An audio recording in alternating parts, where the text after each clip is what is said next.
Hey, 49ers faithful.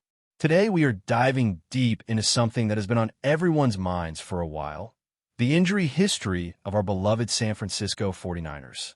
Since Kyle Shanahan took over as head coach in 2017, the team has faced a staggering number of injuries, and it is a topic that has sparked countless debates among fans, analysts, and NFL insiders alike. Over the years, it has become clear that the 49ers have experienced a level of misfortune that few teams can rival.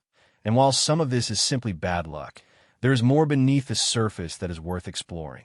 Last night, I had an in-depth conversation with someone who has spent years working as an athletic trainer for multiple NFL franchises and top-tier college football programs.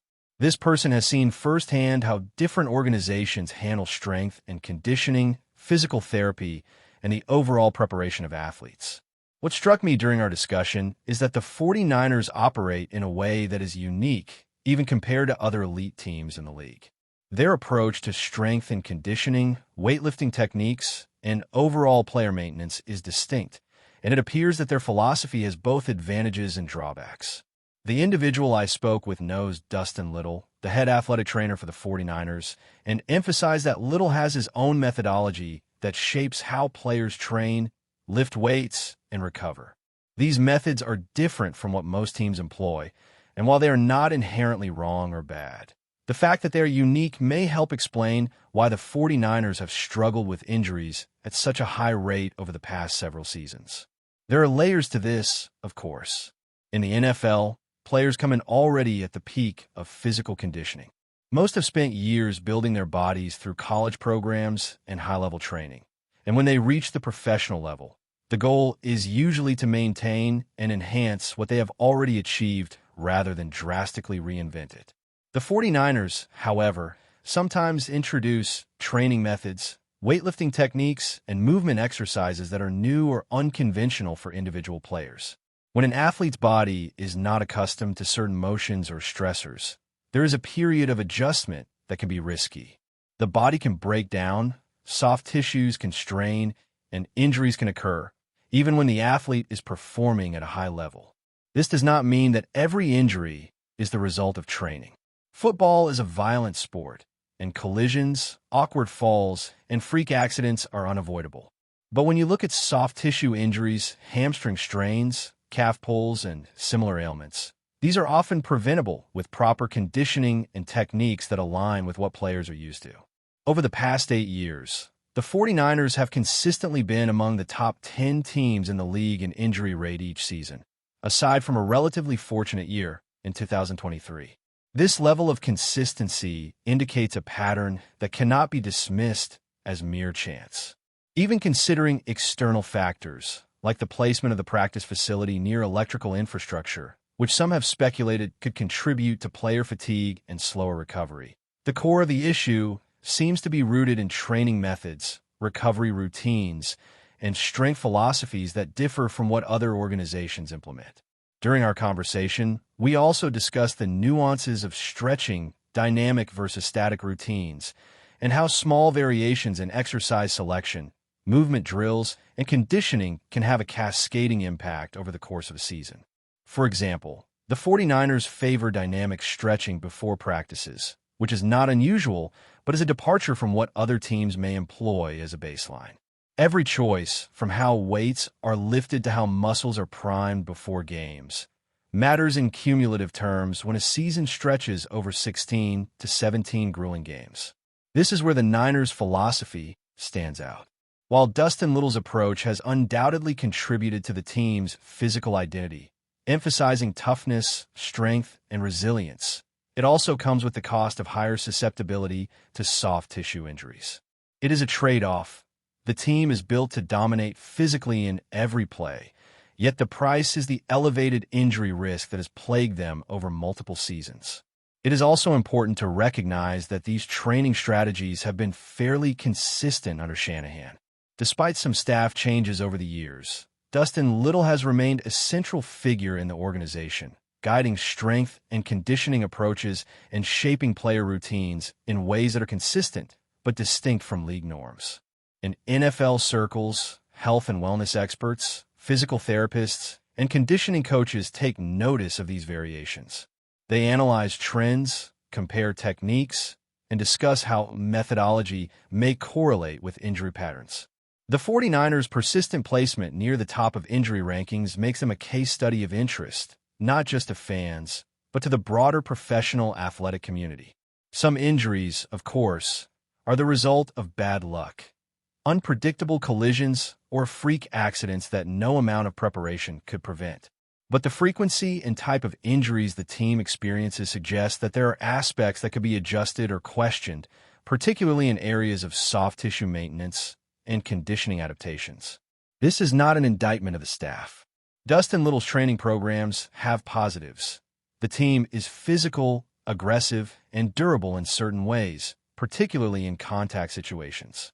But the recurring soft tissue injuries highlight that when it comes to NFL-level performance, unique methodologies must be balanced with what players' bodies are conditioned to handle.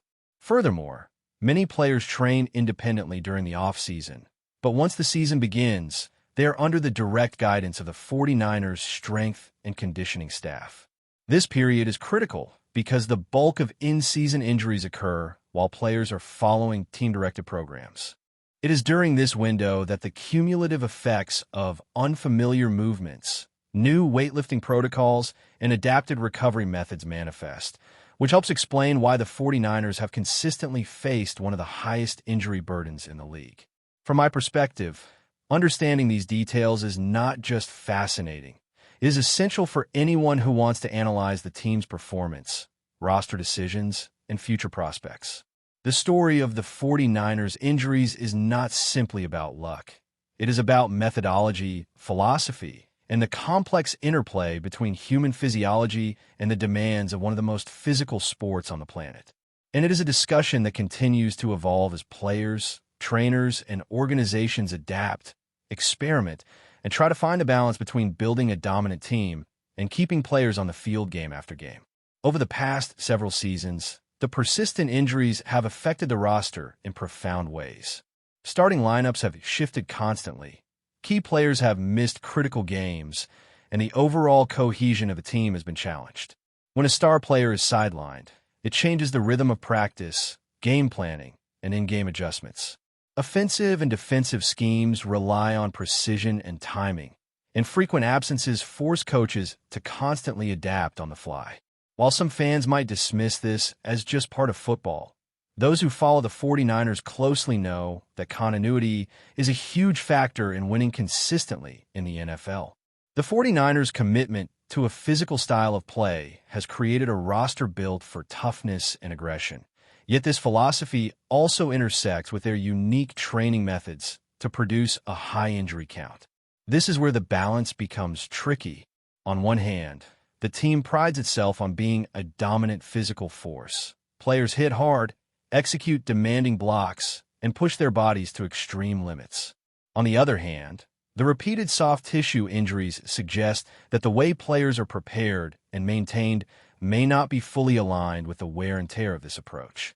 One fascinating aspect of this discussion is the individualized nature of the training programs. Every player comes into the NFL with a unique background, prior conditioning, and personal biomechanics. College programs and previous training environments have ingrained certain habits and strengths into their bodies. When the 49ers introduce different weightlifting protocols, movement patterns, or recovery techniques, the body must adapt.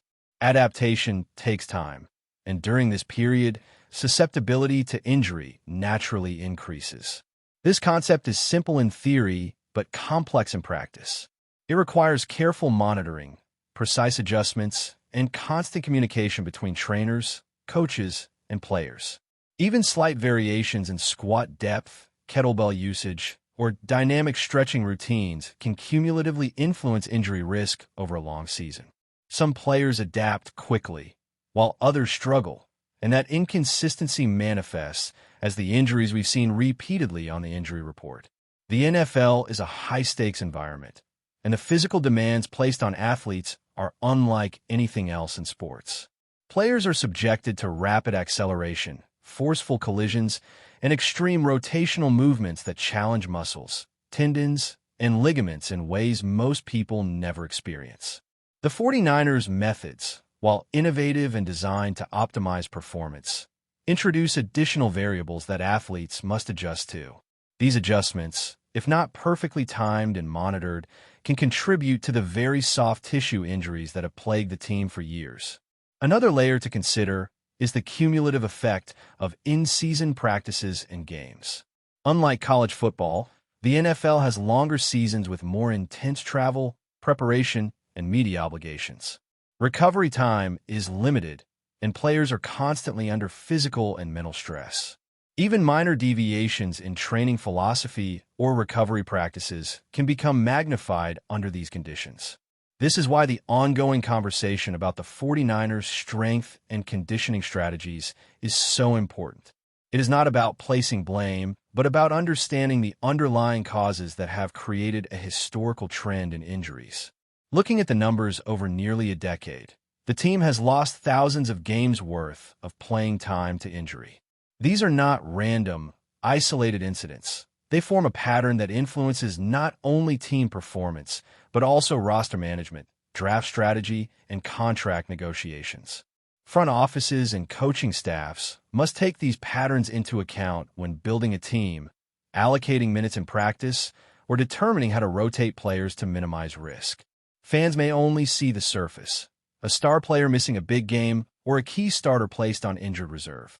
But behind the scenes, trainers, medical staff, and coaches are analyzing recovery timelines, biomechanical data, and historical injury trends to prevent further losses. It's a complex ecosystem that blends science, experience, and intuition. Over the years, discussions in NFL circles about the 49ers have highlighted how unique their approach is. Strength and conditioning experts, athletic trainers, and physical therapists often debate the nuances of techniques employed by different teams. What makes the 49ers particularly interesting is the combination of high physicality on the field with non-traditional training methods off the field. It's not that their methodology is inherently wrong. It produces a team capable of tremendous physical dominance, but also carries inherent risks that manifest in recurring injuries. Even superstar players who have excelled in college and entered the league in peak condition have had to adjust to this approach, and that adaptation period is critical. If the body is not fully accustomed to the stresses introduced by these techniques, the likelihood of soft tissue injuries, strains, and pulls increases. This pattern is further compounded by the sheer volume of games and practices in a professional season. While college athletes have off-seasons designed for longer recovery periods, NFL players are on tighter schedules, with less time for comprehensive rehabilitation between games. The 49ers' methods, while building strength and resilience in some areas, may inadvertently stress certain muscles, tendons, and ligaments in ways that other teams' approaches avoid. One point of discussion that often comes up is the balance between innovation and tradition. The 49ers have not shied away from testing new approaches, whether in lifting techniques, movement drills, or recovery protocols. These innovations can lead to competitive advantages, particularly in explosive physical performance and game day dominance. However, there's a fine line between innovation and overexposure to injury risk. But before we dive in, don't forget to subscribe to 49ers Zone and hit the like button on this video. Your support helps us keep bringing you the latest updates on the San Francisco 49ers.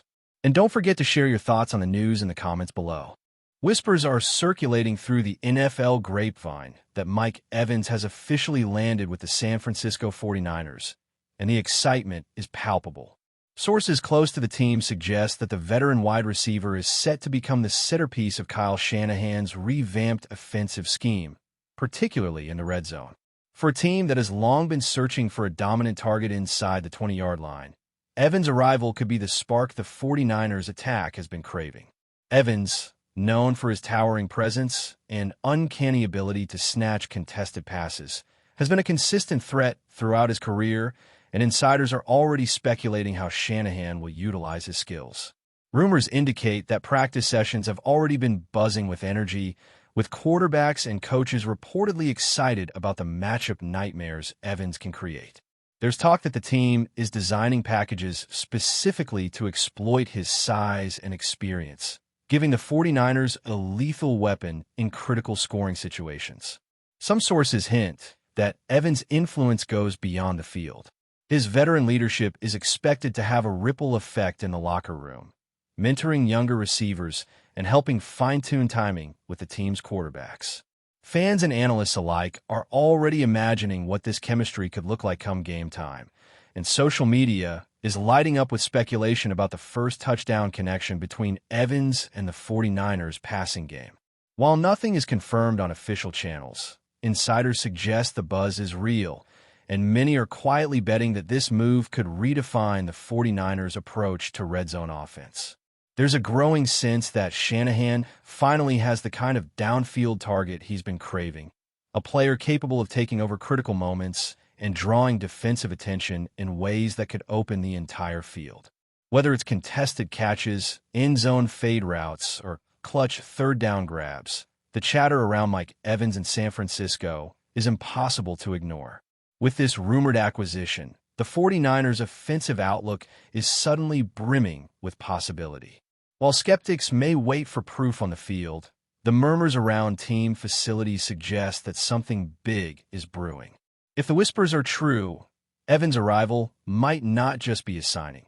It could be the missing piece that turns the red zone into a realm where the 49ers finally feel untouchable. All eyes will be on how this storyline unfolds, and the rumor mill shows no signs of slowing down anytime soon.